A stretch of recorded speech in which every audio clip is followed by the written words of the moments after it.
Hey YouTube, what is up? I have a new microphone, so hopefully my videos finally don't sound like poop, but we'll see. Hopefully the video sounds 1000% better because my old mic was dying on me, but now I think I finally found a new mic that works very well. So let me know what you guys think in the comments down below. With that being said, let's get into this discussion, which is a discussion of hand traps. I feel like it's a very interesting topic for this specific time of the game. It's very interesting because I feel like it's an indicator of how fast the game is going to be in the future. And it's just really crazy that we now have like spell speed 2 monsters that activate from the hand. We've had them for a while, but they've just kind of become more prolific now more than ever. I mean, you can literally get away with maining 11 to 13 hand traps in regular Zodiacs, and that's pretty crazy. But I want to discuss why we actually reached this point. And I think it's a multitude of reasons. On the first one, obviously Yu-Gi-Oh is speeding up. I feel like the game is getting faster and faster. I'm not the only one. The game literally is increasing in speed and what you do. The game kind of moved from, random cards best deck to archetype specific genres that then, build towers. And that's kind of what we are at now. We're kind of like in an archetype specific tower defense type of board game, which is pretty weird.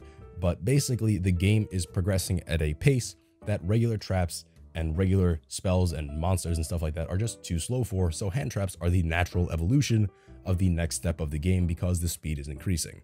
You see people maining 11 to 13 hand traps and then they don't play any traps because traps are just too slow. The reason that they're too slow is because they can be easily removed before they can interrupt your opponent.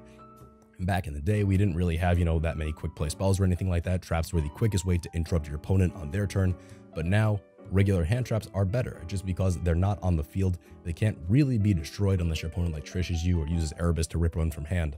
But for the most part, you really can't stop a hand trap in your hand from activating, or your opponent can't stop a hand trap in your hand from activating. So they don't have a way to stop you from interrupting them. They just kind of have to make their play and then hope you don't have it. Unless you max see them, then they can like Ghost Ash that.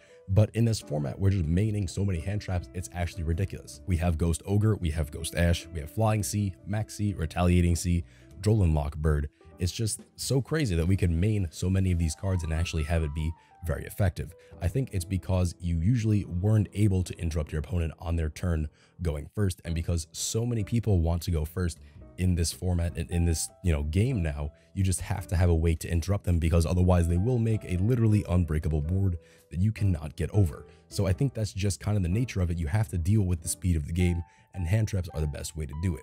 Now we also have a second thing, which is this format specifically. We are dealing with a lot of removal, and it is very easy for your opponent and you to get rid of your opponent's cards. So hand traps, being that they're in the hand, are harder to remove. Traps, spells, and monsters can all be popped very easily. True Draco, for example, if they tribute a continuous spell and a continuous trap that are the True Draco ones, they get to then pop a monster on your side of the field, as well as a spell and trap, which is pretty ridiculous if you think about it.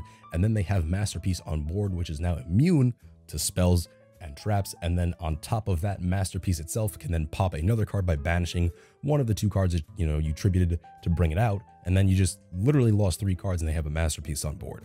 So the game is just so fast and has so much removal that hand traps are pretty much the only way to actively interrupt your opponent without losing card advantage. If you set a trap, it's really easy to get rid of. If you set a spell, it's really easy to get rid of, and that's inherently the problem.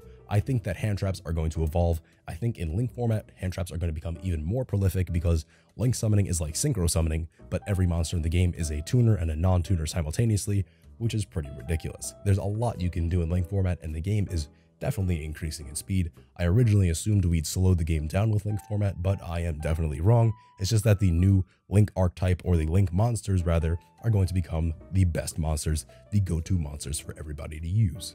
And while we're on the topic of hand traps, I'd like to talk about Ghost Ash specifically because a lot of people say the card is overpowered and needs to be limited, and I wholeheartedly disagree with that. I think Ghost Ash is the perfect hand trap and should definitely stay at 3. Some people use the argument that Max C at 1 is a good reason to put Ghost Ash at 1. I wholeheartedly disagree with that. Max C, the reason it's at 1 is because the game is speeding up and we're going to be special summoning more than ever, and Max C would literally become a blowout card. Ghost Ash is not a blowout card. It doesn't even destroy anything. It literally just negates. The reason that people think Ghost Ash is broken though is because it negates 3 different things. It has 3 different activation conditions, and that's why people think it's broken. But in actuality, that's what makes the card very fair.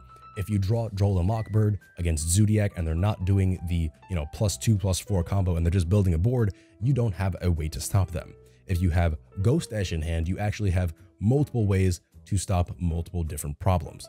It's almost like a catch-all hand trap. It does 3 okay things in one card. If the 3 activation conditions of Ghost Ash were on separate cards, those cards would be all right. They'd be pretty good. But because they're on one card, it makes that card great.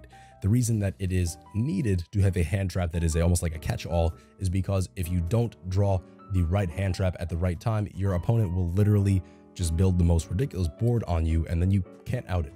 The reason that Ghost Ash has so many activation conditions is because it's a catch-all. It's better to have Ghost Ash in your hand for the most part to stop a myriad of plays than Droll and Lockbird to stop one specific play from happening. That's the best way to put it. A lot of people see it as a very, overpowered card, and I agree that it is very, very strong and is pretty much overpowered. But I really do think it's necessary to have a card that can stop a multitude of things your opponent's doing without you wasting as many resources in hand. Thank you guys for watching this video. I hope you enjoyed. Let me know in the comments down below what you think about hand traps and if you think the game is increasing in speed and that is the reason that hand traps are becoming so prolific. And don't forget to click subscribe because it's free, it's fun, and I'll see you guys in the next one.